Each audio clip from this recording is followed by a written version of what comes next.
บายดีมื้อนี้มาพบกับม่อนอีกเช่นเคยกับรายการกรรมกรห้องแอร์พอดแคสต์ก่อนที่เราจะมาเว้าในหัวข้อต่างๆนะมื้อนี้ม่อนก็ขอโทษขออภัยมาณที่นี้เพราะว่าน้ำเสียงอยากเปลี่ยนแปลงหลายเพราะว่าบ่สบายหน่อยนึงแล้วมื้อนี้ม่อนจะมาเว้าในหัวข้อการตั้งเป้าหมายจังได๋ให้ประสบความสำเร็จ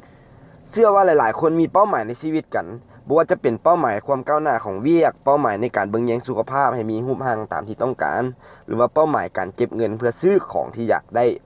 ถึงเป้าหมายแต่ละคนจะแตกต่างกันไปแต่สุดท้ายแล้วการตั้งเป้าหมายก็เพื่อตอบโจทย์ให้ตัวเองเฮ็ดในสิ่งที่ตั้งใจไว้ว่าอยากเฮ็ดให้มันสำเร็จและมื้อนี้เขาจะมาว่าวิธีที่จะช่วยให้เป้าหมายที่เราตั้งไว้สำเร็จตัวทำอิฐให้แน่นอนกับสิ่งที่เราเฮ็ดนั้นว่าเราต้องการอย่างแท้ๆเพราะการตั้งเป้าหมายเราต้องตัดสินใจอย่างแน่นอนและจริงจังกับมัน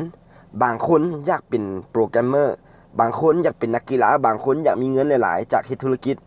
ให้คิดว่าสิ่งที่เราอยากเฮ็ดแม่นสิ่งที่เราอยากเฮ็ดแท้ๆบ่แม่นเฮ็ดเพราะว่าเราเห็นคนอื่นเฮ็ดแล้วอยากเฮ็ดตามถ้าเราเฮ็ดจังซั่นนะ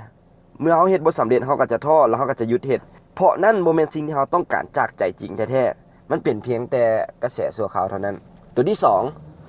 กำหนดเป้าหมายเมื่อรู้ว่าสิ่งที่เราต้องการนั้นแม่นหยังแล้วลำดับถัดมาก็คือการกำหนดเป้าหมายเพราะการที่จะประสบความสำเร็จได้ส่วนหนึ่งมาจากการกำหนดเป้าหมายที่ชัดเจนกำหนดไปเลยว่าจะสำเร็จตามเป้าหมายในเวลานี้วันที่นี้ปีนี้และเดือนนี้แต่ต้องสอดคล้องกับความเป็นจริงที่สามารถเฮ็ดให้สำเร็จได้นำสุดท้ายแล้วถ้าตั้งเป้าหมายแต่บ่ยอมลงมือเฮ็ดเป้าหมายที่ตั้งไว้ก็เป็นเพียงความฝันที่เฮาฝันไปซื่อๆบ่มีมือเกิดขึ้นแท้ดังนั้นจึงต้องลงมือเฮ็ดอย่างจริงจังนำตัวที่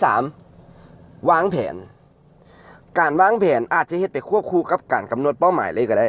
โดยอาจจะกำหนดออกมาว่ามื้อนี้เราต้องเฮ็ดหยังเดือนหน้าเราต้องเฮ็ดหยังต่อให้เขียนเป้าหมายไว้เป็นข้อย่อยอาจเบิ่งคือว่ามันเป็นเรื่องที่เล็กๆน้อยๆแต่ว่าเป้าหมายน้อยๆนี่ล้วนแล้วแต่เฮ็ดให้เฮาไปสู่เป้าหมายใหญ่ได้คือกับการกระจายการเฮ็ดเวียกการกระจายเวียกเทื่อละน้อยเทื่อละน้อยพอเฮาเอามันมารวมเข้ากันแล้วมันจะกลายเป็นเป้าหมายที่ใหญ่ทั้งนี้ทั้งนั้นการวางแผนจะต้องสอดคล้องกับการกำหนดเป้าหมายในการเฮ็ดให้สำเร็จตามที่วางแผนไว้นำตัวที่4ลงมือปฏิบัติเมื่อกำหนดเป้าหมายและวางแผนเรียบร้อยแล้วก็เริ่มลงมือปฏิบัติได้เลยจงมีความมุ่งมั่นตั้งใจและทุ่มเทเฮ็ดให้เต็มที่ทบทวนเป้าหมายของเจ้าอยู่เสมออย่าไปย่านกับอุปสรรคที่จะเกิดขึ้นเพราะอุปสรรคเป็นบททดสอบมันเปรียบเสมือนคือกับขั้นใดที่เฮ็ดให้เฮาก้าวข้ามไปสู่ความสำเร็จถ้าเฮาคิดและแก้ไขปัญหาได้ความสำเร็จบ่อยู่ไกลเกินเอื้อมอย่างแน่นอนตัวที่5สร้างความสำเร็จอย่างต่อเนื่องเมื่อเราได้เริ่มเฮ็ดสิ่งต่างๆจนสำเร็จตามเป้าหมายแล้วก็อย่าลืมรักษามาตรฐานนี้เอาไว้ให้คงที่อย่ามัวแต่หลงอยู่กับความสำเร็จที่ได้มาเพราะบ่ฮู้ว่าความสำเร็จที่ได้มานั้นมันจะอยู่กับเราตลอดไปหรือบ่